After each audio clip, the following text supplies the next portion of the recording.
एक घर था जहाँ कभी रोशनी हुआ करती थी।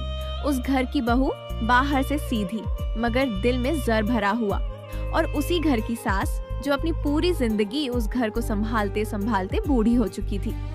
एक दिन बहू ने कहा, अम्मी आज आप काम नहीं करेंगी, आराम कीजिए। सास खुश हो गई, सोचा शायद बेटी बनकर समझ गई है। मगर शाम होते ही बहू ने सास का हाथ पकड़ा और उसे घर के पीछे एक पुराने अंधेरे कमरे में ले गई। कमरा जहाँ न खिड़की थी, न रोशनी, न हवा, और फिर दरवाजा बंद हो गया। अंधेरा, सन्नाटा और एक माँ की खामोश चीखें।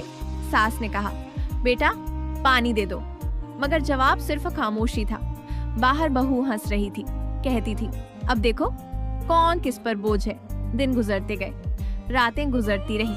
अंधेरे कमरे में सिर्फ दुआ थी। एक रात बहू के अपने बच्चे ने पूछा, माँ दादी कहाँ है? उस सवाल ने बहू के दिल को चीर दिया। दरवाजा खोला गया। अंदर सास जमीन पर बैठी थी, कमजोर मगर जिंदा।